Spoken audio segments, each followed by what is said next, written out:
Hey now, welcome to the 2-Minute Sports Podcast. Have to digest today. DK Metcalf, a lot of speculation. He's going to be traded, which would be devastating for Seahawks fans. I know I'd be super butthurt. What's your take on this, big dog? Well, first and foremost, I just need to get this off my chest. And never thought I would ever do a podcast. A lot of emotions flying out. Talked to my mom last night. She was like, who the fuck is Conde Diggs? Well, I need to get this off my chest. And frankly, we started a podcast. So here we are. We're talking about DK Metcalf. We've gotten a lot of text in the fantasy threads, the friends threads, the grandma threads about DK. And the reality is, let's just go through the lineup. So here's what's on my mind. How did we get to this point in time? Obviously, Russell Wilson, departure. We're not equipped with a quarterback. We're not a pass-first offense. And DK is subject to be paid out the asshole tons of money. North of $20 million a year, potentially next year as an extension, right? Well, I think we're coming to an interesting inflection point. When you trade to the face of your franchise, and then there's talks about releasing a future Hall of Famer with DK. Yep. That tends to signify a fire sale to the rest of the NFL. Now, the latter hasn't happened. And Pete Carroll and John Snyder have held pretty firm on saying this is not a rebuilding year, right? And you can even see that, when speculation was coming out, the Kansas City was expressing interest after getting rid of their number one receiver and pursuing DK Metcalf. Yeah, that's what he came back with. He said, fuck no. And on top of that, you had people from the Seahawks like Quandre Diggs tweet. He's like, hey, if he's gone, I'm gone. After that was the promise from Pete Carroll. Pete Carroll went to Quandre and was like, look, I promise you, we're not rebuilding. And we want you involved long-term with the Hawks. So I think people are questioning, like, hey, if you're not going to be rebuilding, well, then with the expectations, like, you better put together a fucking roster, because right now what we have, no offense, I love the Hawks. It's nothing against them. But your roster is just downright dog shit.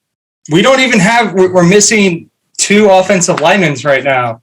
Both Dwayne Brown and Brandon Shell haven't been signed yet. I think we have to bring them back and draft another O-lineman. So, yeah, critical pieces missing. But the economics of this deal, this extension that we'll potentially have to make with Metcalf, which ideally we got to do now, because with every day we wait, some other team's paying some absurd amount of money for a wide receiver. Case in point, Jacksonville Jaguars, who blow. Let's be honest. They have not made any moves recent years, and most recently gave Christian Kirk an $84 million 4-year deal, which has inflated the whole market. He has half the statistics of DK Metcalf and half the talent. So you figure if that's fair value for Christian Kirk, which anyone tell you is just bullshit, then what is DK Metcalf worth? What is someone like Deebo Samuel worth? I mean, it really starts Deebo in particular, a freak talent. Last season, he had 1,400 reception yards. That's more than Stephon Diggs, Tyreek Hill, Keenan Allen, Mike Evans. He also had 8 rushing touchdowns. That was more than Dalvin Cook, Alvin Kamara, Aaron Jones, Antonio Gibson. Long story short is these wide receivers have explosive talent. They're going to command big dollars. And it's like, we're at that inflection point where, hey, either shit or get off the pot. I think we move on DK. Trade him while we can, or keep him this year, franchise tag him the next year, and then trade him on the tag. What are you're gonna try to get back those picks for Jamal Adams and trade him to the Jets? Man, I don't think so. Here's the reason why, Dan. I think that Pete Carroll, he loves big body receivers. I mean, look at that guy. He's a freak of nature. And Pete has even come out and said that was probably one of the best draft picks that him and John's ever done. He loves the big body receivers. They're going to keep him. If my guess is they're going to pay him, they better do it quick, because you're right. I think Deebo Samuel, he's going to be asking for a fuckload. Now, I know he did a lot more than DK Metcalf last year. And DK was sitting back there, was like, look, you need to give me the ball more, man. Like, and I think my perception was like, look, if we're only paying this dude a few $1 million, like, okay, if he doesn't get the ball that much, not the end of the world. But if we pay him $22, $23 million a year, you better believe it. We better utilize him a lot better than we did last year. Which doesn't fit our offensive scheme, which again goes back to the argument of economics. Is DK worth north of 22, even 25 million a year? Yes, he is, but not to our program. He's worth that to someone like the Chiefs, who have Patrick Mahomes and their pass first, offense. Pete Carroll is making a big bet on Shane Waldron in that offense. You look at last year and Shane Waldron's first year, the Rams are used to like doing quick pass, like quick, out of the pocket, get rid of the ball quick. Well, you got a quarterback that's barely 5'11". He can't see over the offensive line. He's a deep ball thrower. Shane Waldron needed somebody like a Drew Lock. Now, I'm not saying Drew Lock's the answer by any means. Let's be real. But the reality is you can utilize somebody like DK in this new scheme with a taller quarterback that can look over the line. I mean, DK is a big play maker. Like you give him the ball like quick out of the, he can run people over and he's quick, right? So if you get someone that can hit him out of the pocket in less than 2 seconds, and he can make a significant play out of nothing. And we've never really utilized him to that potential. So my perception is we're going to see how he looks in the new Shane Waldron offense. And so you're not going to trade him.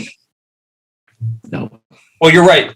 If you think of like specimens in the NFL, other than Terrell Owens or Megatron, Calvin Johnson, these guys come once every 10 years. And, God, he's a freak talent. The yards after catch, the yards after contact. I mean, considering how underutilized DK was in previous seasons, imagine with a new scheme. I mean, gosh, and he had killer statistics despite that. Imagine, what his upside potential is. But then, again, we still have to sign him. We still have to pay him. And I don't know. So, going back to this, I've got a list here. The Chiefs, they no longer have, like you said, their number one wide receiver, Tyreek Hill. He went to Miami. They got a lot of draft capital. They have 12 total draft picks this year. They have 2 at the end of the first round. So there's been a lot of talk about, hey, what is DK worth? What would we be willing to part with? Or part DK with for, and I think maybe 2 potential late round picks. Well, the Chiefs have them. And they just shelled out a $550 million deal to Mahomes. And the AFC is so fucking loaded with talent. We've never seen it like this. And, I mean, undoubtedly, you pair DK Metcalf with Patrick Mahomes, and the Chiefs are arguably the most explosive offense in the league again, right? So, why wouldn't the Chiefs do this? They're all in. They got Kelsey locked in. They just need someone like DK, and then it's like, and I love it. It'd be the biggest kind of FU to the Russell Wilson trade and any hope of Broncos Nation. Thank God we're not in the AFC. That'd be a whole other podcast. Oh man, I always thought we were in a bad division, or at least a hard division when we used to be the old NFC worst. But we've come a long way. But man, that AFC division, holy crap! I would not want to step foot in that zone. But the reality is, I think I do see teams like the Packers and the Chiefs both looking to pursue. I mean, you look at the Packers.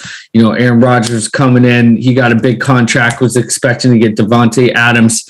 Behind his back, but guess what? How the hell are you going to support 2 players like that? And if you are, you're just ruining the rest of your roster. Let's be real.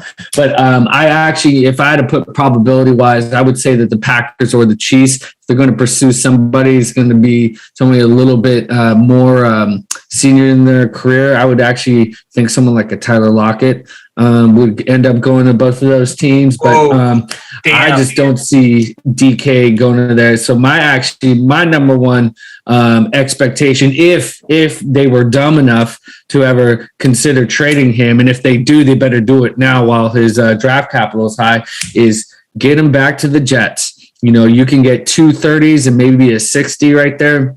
The thing I like about this draft is there's a lot of gold in the middle section of that draft. If you're looking at late ones and going in the second round, there's a lot of rich depth and a lot of good receivers, right? And coming at the 9 pick, I don't know what John's going to do. If my expectations are probably going to trade that up and not pursue a quarterback unless one of those really good defensive ends is still available in the top 9. I think they'll go with that, but just looking at the board with Jacksonville and some of those other top teams, man, all those defensive ends are going to be taken really quickly. So my expectation is, they keep DK, they pay him the $22 million. We trade off that 9 seed. We go for a corner, and we fill in some of these gaps. Give Drew Lock a chance. And frankly, you know what? If we shit the bed next year, well, guess what? We'll land in the top 3 to 5 picks in the next draft, and guess what? That is heavy richness amongst the QB position. So I actually wouldn't be too mad about that situation. Can I ask you a question? Let's go back to the Packers real quick. Like you said, Rodgers signed a $200 million 4-year deal, $50 million salary, which is well merited. The guy's got 4 MVPs, a Super Bowl ring, and back-to-back MVPs. But do you think he really gives 2 fucks that Davante Adams left? I mean, the reality is, sure, that's his go-to guy, but this is probably Rodgers' last contract. He got paid. For all we know, he just might be on, the cruise control for the next couple years. I don't think that's the case. I mean, he wants to play to win, but what's your honest thought on that? Do you think he cares or not? I think he cares a lot. He was trying to keep Davante Adams for a while. Question, I think he's probably thinking in his head, along with the leadership over there, is like, what the hell do you do with Jordan Love?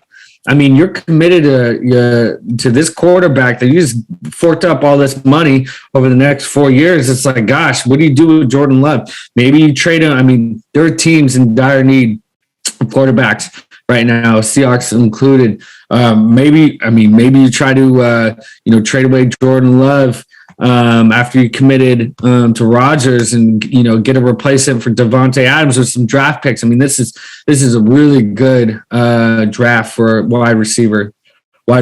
So maybe they try to move Jordan Love out there and get 2 wide receivers to fill those spots at not so hefty of a price. I don't know. I think he is pissed off, but then again, after making a couple $100 million over the next 4 or 5 years, man, I wouldn't be fretting that much. I know he's been pretty quiet and for all the right reasons. All right, here's the last team. So we nailed the Chiefs. We talked about obviously the Packers, the Jets, obviously, and again, I wouldn't be upset if we got all those picks back from the Jamal Adams trade. It'd be a real full circle, right? If we did that. But poor DK, if he went to the Jets, I mean, let's face it. Let's face it here. They got Zach Wilson. He ain't going to get the job done. That is a horrible franchise, horribly managed. And then they got Joe, Flack Daddy Flacco as a backup. Good luck with that program. Final thought, though, Philadelphia Eagles. I don't see this happening, but, I've seen people talk about that. They drafted Devontae Smith last year. They could add another weapon, and DK would be a perfect fit. I just don't see the Seahawks trading a tremendous asset like DK Metcalf within, the NFC. If he's going anywhere, it's to the AFC. What do you think? I mean, if he's going to trade to any division in the NFC, it's going to be the East because they fucking suck. But, I have to say with Philadelphia, I could see them taking a stab at DK. They passed on him in the draft, and those fans have been relentless in letting the ownership know about that. And frankly, I had to let, one of the games I vividly remember, I believe it was last year, when we put their chances out of the playoffs, and that Russell Wilson threw that 45-yard bomb, and he caught it and just waved goodbye to all those fans. I bet everybody in that stadium was super pissed. I could potentially see them going for a DK Metcalf. I don't think it's probably the highest priority right now. They got a lot of fundamental issues, and getting this big star receiver, but without, core fundamentals in place to support him or make him shine, I just don't see that happening. But, it's the Philadelphia Eagles, and, similar to the Giants and, all those East Coast teams, we'll figure out how to blow it in the long run. All right, here's another question for you. Okay. So we signed Tyler Lockett to a 4-year extension last year, $69 million. He's set to make $10 million this year. And then obviously he only gets more and more expensive with each year. Do we trade both of them? If we get rid of one, do we get rid of the other? I feel like if we're in total rebuild, we just dump the entire ship. And I say all this with a very heartbroken, my heart is throbbing if this happens. Tyler Lockett's one of my favorites. Here's the thing. If they're rebuilding, they just need to come out and admit it and own it. Yep. I think the most frustrating thing right now for me and what goes on in my head, it's like,